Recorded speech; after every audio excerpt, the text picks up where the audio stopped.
Hello and welcome to Authentic Voices. This is a space where we share real stories. We talk about real journeys that people have walked and also real perspectives from people that are living those stories. And I'm your host, I'm Noma.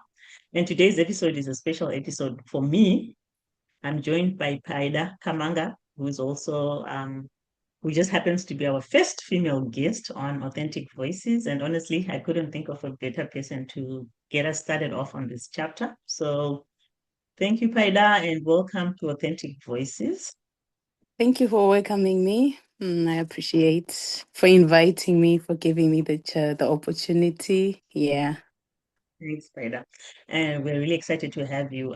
Paida is a young Zimbabwean, a woman who's living in the United Kingdom. She's navigating life, identity, work, wellness, and also purpose in a way that's very real and relatable to a lot of us. And at the same time, it's really refreshing. So today's conversation is really about her journey, moving away from home, finding her footing, embracing fitness as well as learning from her work. And she continues to grow into somebody that she wants to become. So that's exciting. And we're looking forward to having this conversation with her. Thank you so much for being here. And let's get into it, Paida. So Okay. just to start us off, to help us to get to know you, what's something about you that people don't usually guess right away? I don't really know what people don't guess about me, but all I can say is no one would think of me like as someone who's very outgoing, but then I just take my time. If we vibe, like if I get used to someone, like in a space of time I can just change my mood like to be quiet, and then I'll be like bubbly, having fun, and people will be shocked, like will be saying, is that you? And that kind of a thing. So I think that's one of the things that I can say, but I don't know what anyone else can say about me who know me, but yeah, that's what I think. Well, Mm. that's interesting, I guess, and also that also just makes it easier for you to meet new people, just being Mm-hmm. to connect with people from different backgrounds, and it's a positive attribute, I would say. Mm-hmm. When you're thinking about the people that know you best, so your friends, your sisters, if they were to describe you in three words, what would they be? Um, I can say the top three ones that I can say about me, what they could say about me is the first thing I know, I'm easygoing. I'm very easygoing. I just get along, and I'm not really a difficult person. I'm very loyal. I'm very loyal and very supportive. I support my sisters, my family, my friends, whatever they want to do. I'm always there for them. And the last thing I can say about me is that I'm very kind. Yeah, very loving. Yeah. So, yeah.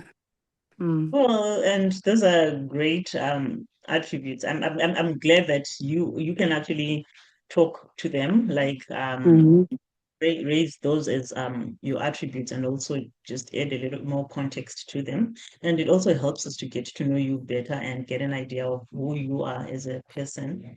And lastly, as we are just easing into the conversation, what's a daily ritual or habit that you have that you feel genuinely boosts your mood? My habit is going to the gym, and everyone knows Spider goes to the gym. People will be like, "Why do you have to go to the gym? What does gym do to you?" To be honest, it just boosts my energy. Just give me like a different feeling just to go throughout the day because I've done something that can refresh my mind. So I've just adapted for me to just make sure I go to the gym whenever I'm free every day in the morning before I do anything. Oh, and Mm. I can't wait Mm. for us to get into that a little more later. Uh, um, looking at you, so like currently you're based in the United Kingdom. I want us to talk a little bit about that journey. What led you to make the move to the United Kingdom, and also what were your first thoughts when you first arrived? What's a moment or a memory that stood out and stayed with you? The reason why I moved to the UK, in search of green pastures, to find like a better way of living. Yeah, it was struggles back home. So when the opportunity came, yeah, I took it, and yeah, and we are here in the UK. So it was just a way of just looking a better way of living, and you know, so that was the reason why I moved here. Mm. Interesting. And when you're looking back, what's one thing that you found in the United Kingdom that has given you, uh, that has given something that has given you something that you honestly weren't expecting before you got there? Like I can say, like the first impression when you're saying like we're going to the UK, I was just thinking I was going to get everything that I want. Everything was just going to flow, and but yeah, I just realized it's a different, it's a different thing altogether. You have to work, you have to go to work. You just don't get whatever you want, like just out of blue or anything like that. You need to work hard, and yeah, whatever you want, you have to work. So that's just a different thing. I didn't see it that way. When I was in Zim, I was like, ha, takuyenda, like just thinking things just going to flow in a different way. But I've just realized it's a different way. It's a different lifestyle altogether. You have to work. You have to work for whatever you want. You have to work for it. That's I think I'm glad you shared that, because I think that a lot of people struggle with that when they first move to other countries, just trying to connect with the way things were done in Zimbabwe, the pace maybe, and Mm-hmm. also the idea that we have before moving and around how easy life is. But it's easy, but you have to work for it. So Yeah. that's an interesting point that you raise, yeah. And then on the other hand, you know how it is, no matter how far you travel, there's always something that you carry from home for yourself. What have you carried, whether physically, culturally, or just even as a mindset? Um, Coming back from Zimbabwe, like the way I was raised by my parents, I've just been raised in the family. Like my parents were just full of love, and they always given love to people. So I've just carried my kindness in me, like no matter what I face, because like sometimes we work with different cultures and different people, but I've just stood up to say to myself, I'm just going to carry what my parents have taught me, to be kind, to just adapt to anyone I'm just going to meet throughout Mhm. my journey. So this is what I carry in me all the time, just to be kind and just to treat people the way I would want to be treated. Yeah, Yeah. and well, that's something that's big, especially within Zimbabwean families, extending Mm-hmm. kindness to Yeah. other at a Mm-hmm. Mm-hmm. very young age. So I'm glad you still carry that with you. We've talked about your fitness journey, and something that really stands out about you. You even mentioned how people talk about this, and are always asking what's so special about going to the gym. And but so for people who know you, people who follow you also, and they understand your journey and how much fitness and wellness are part of your life. So personally, I'm just curious, like, where did this all come from? How did you, uh, what originally pulled you into fitness? And was it about health, confidence, community, like, or something else entirely? Like, what put you into this space? Um, Honestly, I can speak of myself as someone who's always been like into fitness. Like even when I was in school, like my high school, I was always doing sports. It's like I was just a sportswoman. I was involved in running. sports, like playing basketball, playing netball. I was just one that kind of a person who was always involved around those kind of things. So I think it's just something that's been always been in me. Yeah. So even when I was in Zim before I came here, I used to go like for 5 kilometer run every day in the morning before I do anything because I didn't used to go to the gym. We didn't have a gym like that time. So I always make sure I could go for a run, like for a jog every day in the morning. So it's just something, I think it's a passion. It's a passion. And also it supports me through my mental, like physical, because sometimes if you need to go back home and some circumstances you face in life, but when you just do that, when you go to the gym, like when you just go for walks, when you it just helps you to go throughout life, and I think this has helped me so much. But I can say I've always been like a sports person before I even came here, so it's just something that I love, and it's something that I have passion for. And I also try by all means to do some videos just to encourage someone to do it, and I always post when I'm in the gym. It's just a way of just encouraging someone that you can also go to the gym. You can also work on whatever's going on with you. The gym can help you. The gym can support you. And I know it's just those 2 hours or whatever. If you can go for 30 minutes, just clearing your head, and also for your own healthy, it also helps you. So yeah. Yeah, I totally agree, and it makes a lot of sense. I'm also a Mm. big proponent of health, of fitness, incorporating fitness, Mm-hmm. mental health and wellness journeys, because I think it does help. Yeah. Found it's helped me personally at a personal level as well. I found just incorporating fitness activity, walking, just finding ways to stay active has helped. Exactly.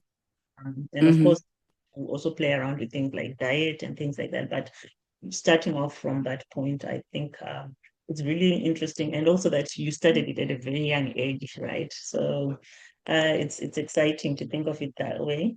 And when you're looking at fitness and wellness, there are myths that go around, right? What myth would you really wish that people would let go of? Maybe something that you think does more good or harm than harm. Sorry. Is there anything that you would wish people would stop spreading around health and fitness? Um, for that, I don't know. I was just thinking, maybe people have got that tendency of thinking if they just go to the gym, they're going to see results, like in one day, in a week's time. But I think like it needs persistence for you to see results. So I think most people, like, they give up, they end up giving up, like, I'm no longer going to the gym. I'm not seeing anything that's going on, because people just got that feeling of just thinking if I just go to the gym, I'm just going to lose weight tomorrow. But it takes time, it's a journey, and also it needs your persistence for you to get results. So I think that's one of the things I can say. I wanted to say it in a positive way. So yeah. No, you're right. And I think one of our previous Yeah. guests was also talking around issues of fitness and wellness, also mentioned something like that around people giving up because they come in with high expectations. And sometimes these Mm-hmm. expectations are really coming from a point of misinformation around how fitness works. And so I'm glad you sort of emphasizing or reiterating the same point. And Mm-hmm. in life, we all have those days, right, when the motivation is really low, life is feeling heavy. And at a personal level, what do you do? Like, what's your go-to movement or routine to reset yourself and just get yourself motivated again? And as you're thinking, because this is Um, something that I find. a lot of people struggle with around Mm-hmm. motivation. So, like, just small things, small steps. I don't know, what do you do to just reset yourself once you start feeling you're less motivated? Uh, I can say if I'm feeling that way, sometimes I go for walks because I like nature, just seeing the trees, just hearing the birds singing. It's just quiet, that kind of quietness, that kind of calmness. It just gives me hope. And also I can say I sometimes when I'm feeling low, I listen to worship music. It just calms me down, just knowing God is with you. So it just gives me that feeling of just having hope, no matter what I'm facing, no matter how I'm feeling low. So just listening to worshiping music. And also, I can call if you have like a close friend, someone who's very close to you, you can just call them, just talk, just have someone to talk to, you know. Yeah. So, mm, Well, that's, I think those are simple things that anyone can try and do. And mm, important to sort of notice once your mood is starting to go down, right? So that you quickly do it before you're even too tired, or because sometimes that that feeling can become so heavy that you don't even have the energy to walk or I to do. know, yeah. Mm-hmm, So good to just be able to mm-hmm, notice and pick that this is something that's about to happen and you do something about it. And I love this idea of walking and also just yeah. going, like settling back onto your faith and using it as a way of resetting yourself and finding encouragement and strength. And do you set goals for yourself in terms of fitness or in life general and in life in general? And also, do you have goals that you've achieved and you look at them and you're like, okay, wow, I'm glad I managed to do this. I'm actually shocked I managed to do this. Yeah, okay. Firstly, I can talk about being the goals that I've achieved. I can simply say just being financially independent, to be honest, it's something big for me. It's really something. So I take it like as an achievement. Yeah. So I'll be just thinking of myself, is that me? So it's just something that's really exciting for me, to be honest. And for goals, I just set goals like I make sure I do something every day. I make sure I go to the gym. I make sure I eat healthy food.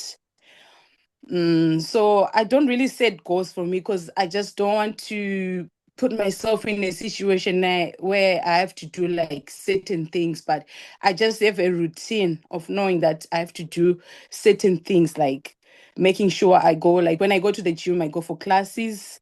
There's this hierarchs class that I go to like every week. Like I make sure I go for that kind of a class.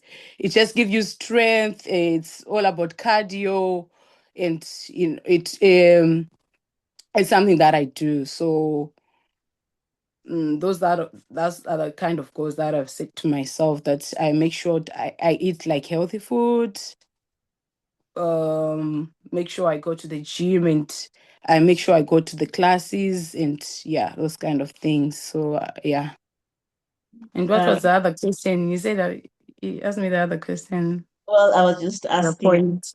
um, um, like, if you set goals in general, um, have you ever set a goal and looked at it like and achieved something and you're like, oh, okay, I managed to do this.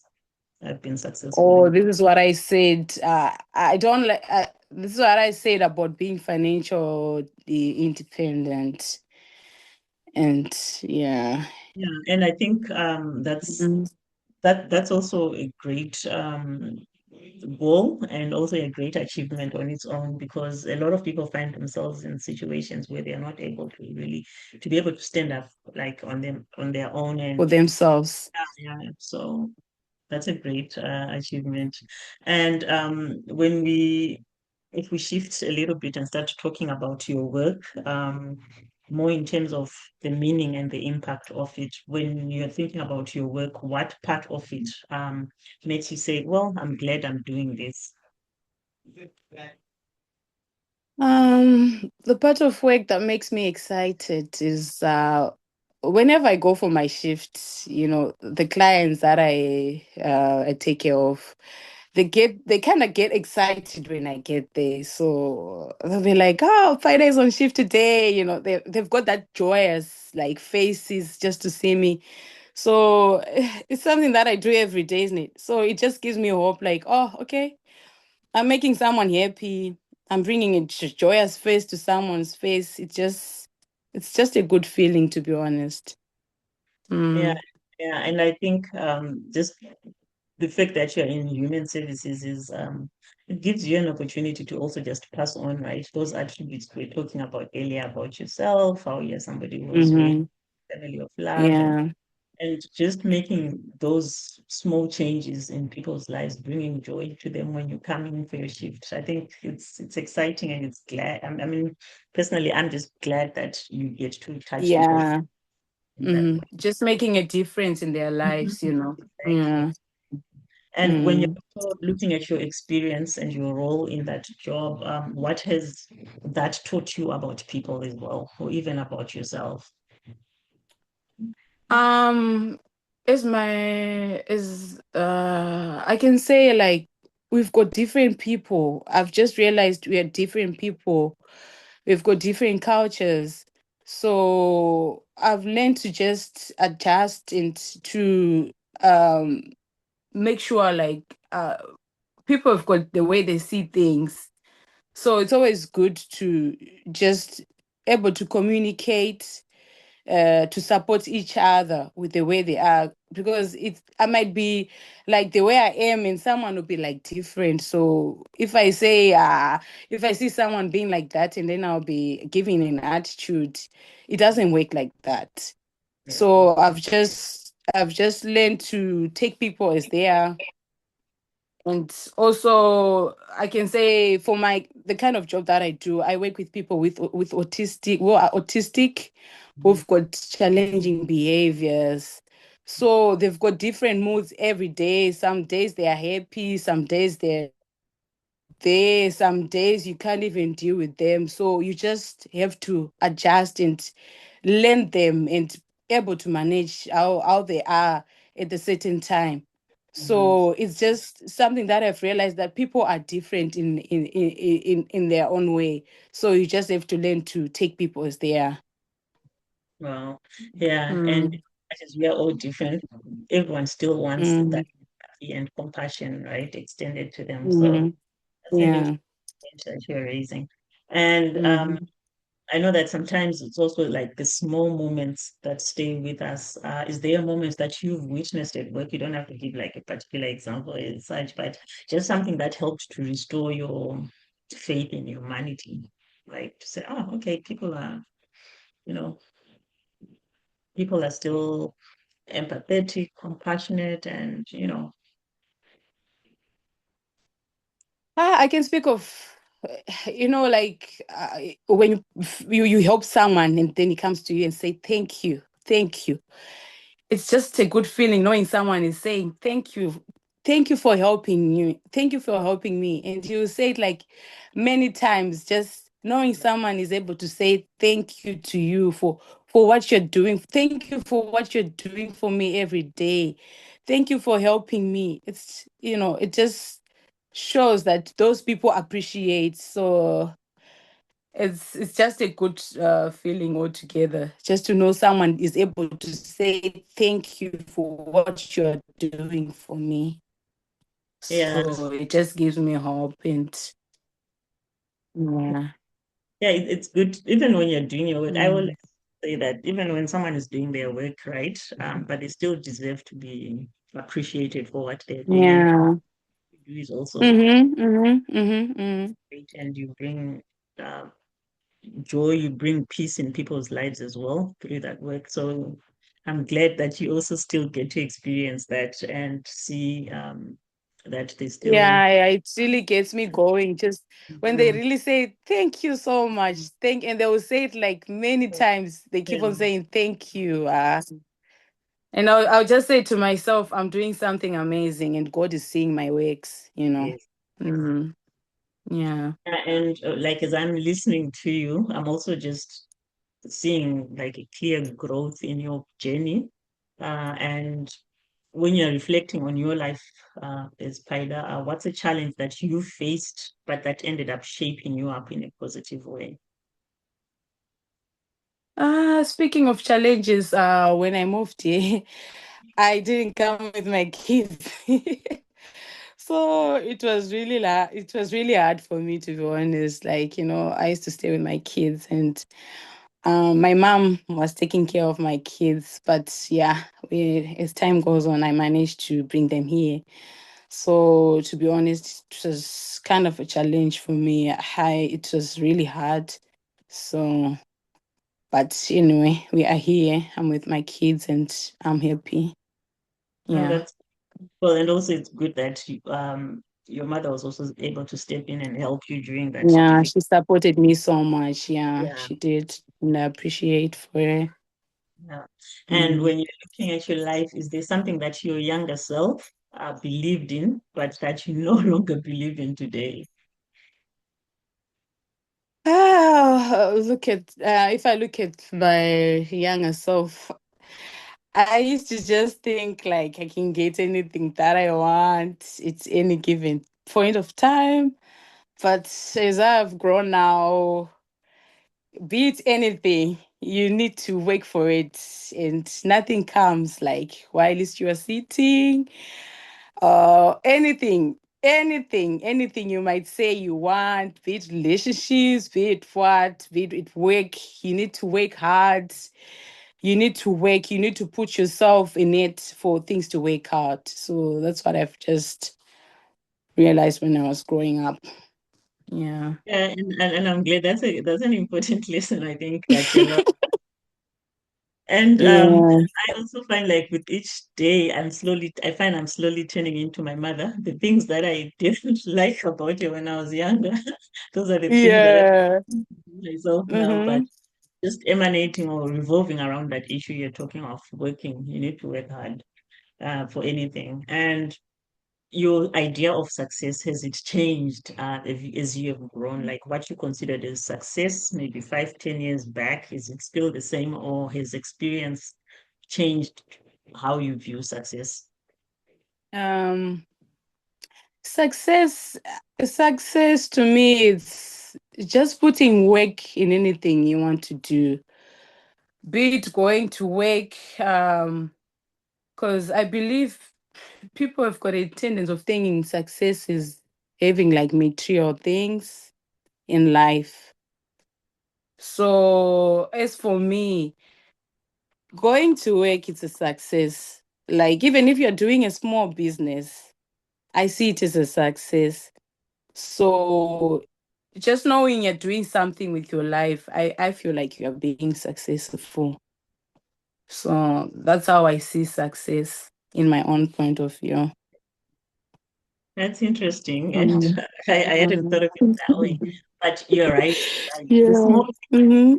that we get to do Mm-hmm. and are able to do, right? Even just having a good Mm-hmm. relationship with a child, that success, it doesn't matter. Yeah, even having like good relationship with your family.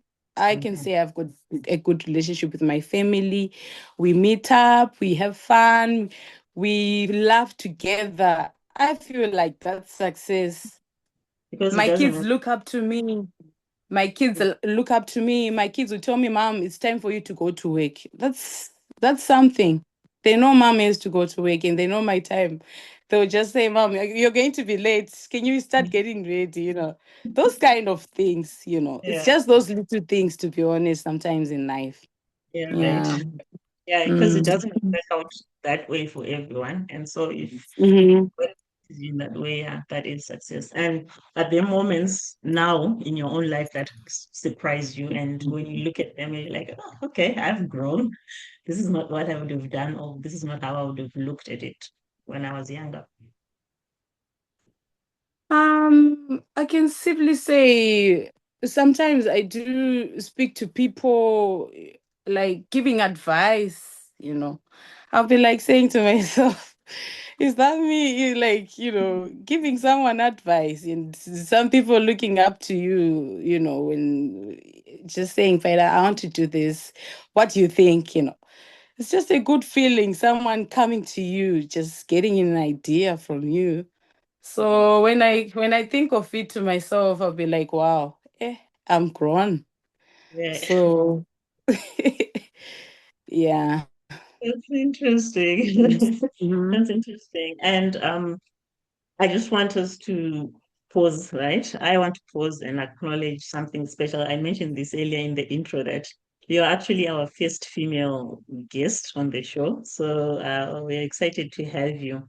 And from your point of view, what do you think young women bring to conversations like these ones? And what do they bring to conversations like this that's often missing? Um, I could say I feel like sometimes women they like they stay with things inside. Like I feel like there's no platform for women to say how they feel about challenges, about anything. I feel like it's just been a norm, like they just silenced.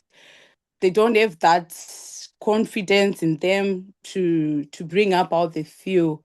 So I feel we need to have more like voices or women voices so women are able to stand up for themselves, to be able to honestly say how they feel, because sometimes it's just a norm, like people end up keeping things to themselves and they just living miserable. So if there's like a platform where it's been it's been said, it makes women free to feel like, oh, okay, so I can actually speak up about something. I can actually speak up about something. And also I can say there's also that feeling of saying, if you're told that you're not gonna do this, and that's it, and it's just a norm, that it's normal, it becomes a normal idea for us women, if we are not allowed to do something, and that's it. But I feel like we need to have like that freedom of having the ability to speak up our feelings and to be able to do or what we wish to do with our lives. So I don't really know if I answered it in Well, a no, you in did. a I'm trying to go like in in You circles, went. but I, No, I I hope you understand the point I'm just trying to make. But yeah, I feel women don't have that zeal. They keep things to themselves. Yeah, most women. So if we have platforms where we can tell, we can just speak about telling women, if you have something that's nagging you, you are free to say it. You know. that's true. So. And Mhm. yeah, the other point that you raised is how sometimes society silences women without realizing Mhm. it. Mhm. Uh, Mhm. kind of speaking at this point, how can a woman be saying this? Or you're just Yeah. told is the one Exactly. hearing this Mhm. message, and you're sort of silenced and your voice is not heard. So Mhm. that was an interesting point as well. And when you're looking in your life, are there any women in your life, or maybe even as a public figure, that you found shaped the way you view strength, the way you view resilience? Mhm. I can speak about my mom, to be honest. The foundation my mom gave me. My mom used to go to South Africa, and she was those kind of woman who used to go to South Africa selling things. And to be honest, she gave me a good life. I was always looking good. So, and the way she was doing whatever she was doing, it was like upon like a resilient woman, and she had that strength, to do all, she taking care of us. with the kind of job she was doing.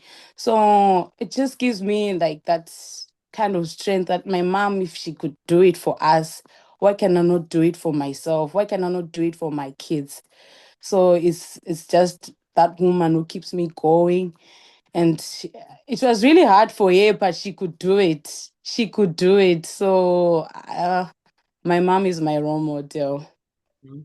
And Mm. I agree that a lot of people always see their mothers as great role models, which then also puts the it gives us the baton, right? Like we need to carry that on and pass on that same idea into our children, where they view us as role models as well. So and where they get to learn about strength and resilience, just being able Mm-hmm. to power.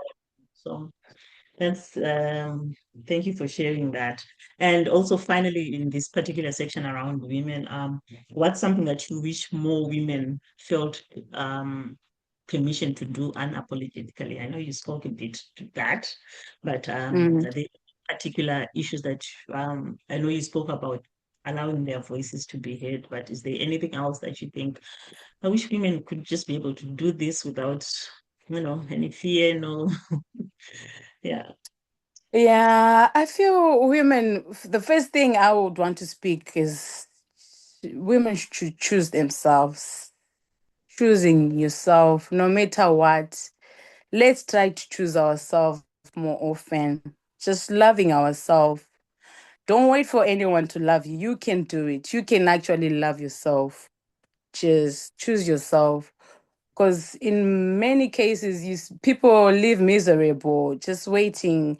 If something's just going to happen for me, if something is going to go this way, that's when I'm going to be happy. So all I can say is don't stop choosing yourself. And secondly, I could say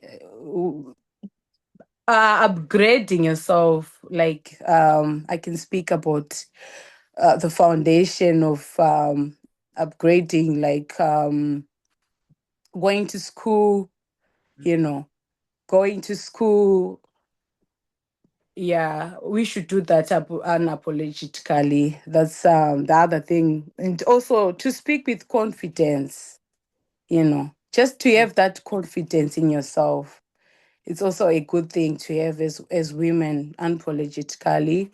And to have ambitious goals on things you want to do, that's the other thing I can say to all the women who are seeing me on the platform. Just Mm. believe in yourself. You have that belief. Even if you try to do something, if it doesn't work, you can do it over and over again. Let's not give up on ourselves, no matter how things can look. So I can keep on saying many things here. So So the first point yeah, you said choose yourself. I think it yeah. then covers all the other points you raised. So the first starting point, I think, is for women to choose themselves. And an improved, better version of yourself is even a better gift to those that love you, Mm-hmm. your family. Exactly. Mm-hmm. It's not just because that's how we are primed, right? Every time you're doing something, I'm sacrificing for my children, I'm sacrificing for my family. But when you're thinking of it from the point you raised on self-improvement, it actually benefits everyone in the long run. So I Exactly. love that idea Mm. on improve yourself, choose yourself. I'll also remember that. And when we're looking into the future, what's a dream that you have and you're holding on to and you're not ready to let go of that particular dream? I would want to have a cake shop. That's my dream because when I Mhm. was baking Zim, I used to do cakes and I love baking. So uh, I'm trying to start it all over here. So it's something that I would want to do, like a side hustle, like a business.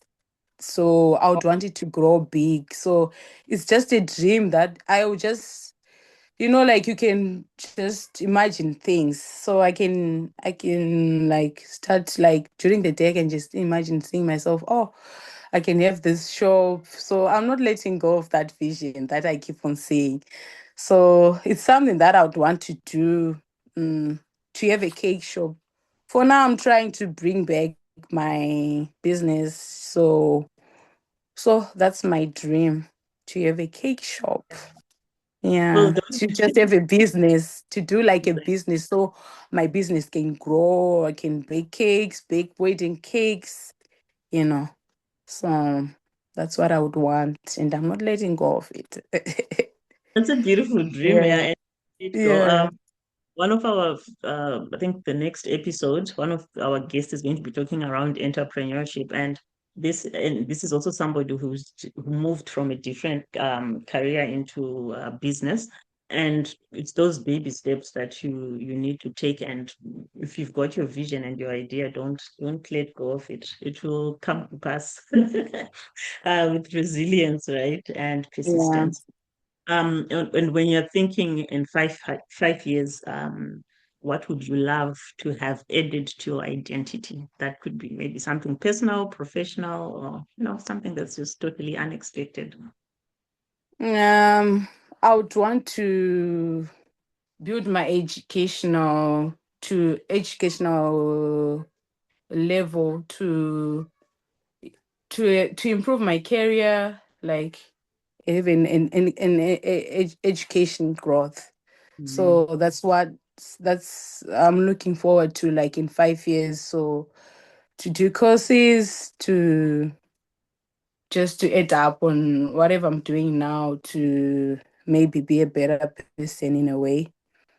Yeah, in terms of education. So I that's hope what we'll I'm be able, just trying. Mm. yeah. Well, I hope we'll be able to catch up in 5 years and see where you are at in terms of I hope so. I hope so. Yeah. the bakery So. and also Mm-hmm. your education. Yeah, but I'm glad you shared that because I think it's also something that is encouraging for others to hear, to just think of what improvements do we want to make to We can ourselves and do. our Mm-hmm. identities, Mm. as women and also just as people. And when you're looking also right now, what's something that you've been learning? Either about yourself or just about the world, something that genuinely excites you and you would like to share with people. Um, what I can say is, since I moved to the UK, we meet people from different countries. So I've just been excited of trying new dishes, like cooking food from other countries. Like if I can taste the food, then the other minute it's me, I'm trying to cook it in my kitchen. So I'm always making different dishes. So it excites me, and the food actually tastes nice. Like, so it's something that I get excited to do. I don't know, because I like cooking, or I don't know. But yeah, at this moment of time, it's something that excites me, just trying other dishes from other countries. Yeah, that's Yeah. interesting. And it's also almost like a positive around living in Mm-hmm. multicultural environments. And even when you're looking at also how the internet has been able to, just make us a global Exactly. Mm-hmm. place. I can go Mm-hmm. online and get recipes and try out new Yeah. dishes. Mm-hmm. I think that's a great point that you're raising around connection with people and what you learn from them. Mm-hmm. And before we wrap up, I just want to give you an opportunity to speak directly to the listeners. Firstly, what's a message that you wish young people heard more often? Um, I don't know whether it's people who have moved away from home or they haven't, but just young people, what you wish they heard more often. I can say I can't say I have a perfect life, to be honest, because I do struggle sometimes. But I haven't even it's settled as well. But all I can say to all the women watching me is just to give them that kind of hope, like just to say, stay positive. No matter what you face in life, you just need to have that to cultivate the spirit of positivity in everything that you do, and just letting go of that negativity, no matter what's being said or what, because people end up being miserable because of the news, and so the message I could just say to people is just to stay positive and just to know God is with us, and just to believe He watches over us. He will never leave us no matter what. So that's my message, to just stay positive, to just cultivate the spirit of being positive no matter what you face in life. No, that's a Yeah. beautiful message. That's a beautiful Mm-hmm. message, especially considering that there's Yeah. almost too much negativity going out. Mm-hmm. Mm-hmm. Mm-hmm. An important message. And what's the best advice when you're reflecting on your own life? What's the best advice you've ever received? And some advice that you have chosen to completely ignore? Um, the first advice, maybe moving here, because someone just gave me an idea when it was just going around. Paida, why can't you try do this? And yeah, it was a journey to do the IELTS and doing the NESAID. It was like a long time, the 6 months to going to do the courses, and you know. So eh, I felt like it was something I could say. It was the best advice for me from where I am today, and life might not be what I want at this moment, but just knowing that God has shown me grace to be here, to be able to go to work. And so it's something that I say, it's something that has changed my life. So I appreciate, yeah. Wow. Yeah, Mm. it's a great first step, I guess. And Mm-hmm. have advice that you've really chosen to ignore because, I don't know, for various reasons. I don't know. Ah, uh, Ah, mm. Maybe maybe. like when I can say ever since I came in the UK, people have been telling me, Fida, have been doing cakes in Zim. Why can't you try to it here? So Mm, it's been 3 years now. I haven't done it. So like now I'm trying to do it now. mhm. So, you'll be like thinking, who's going to buy the cakes? Okay. You just have that Mhm. feeling, but now I'm trying. I'm trying to do it now. Right. Okay. So, Interesting. Yeah, you should. mhm, Like I said mhm, earlier, I think you mhm. should keep trying and allow your dream to come to fruition. And finally, Paida, if this episode could inspire just one person, who would you want that person to be?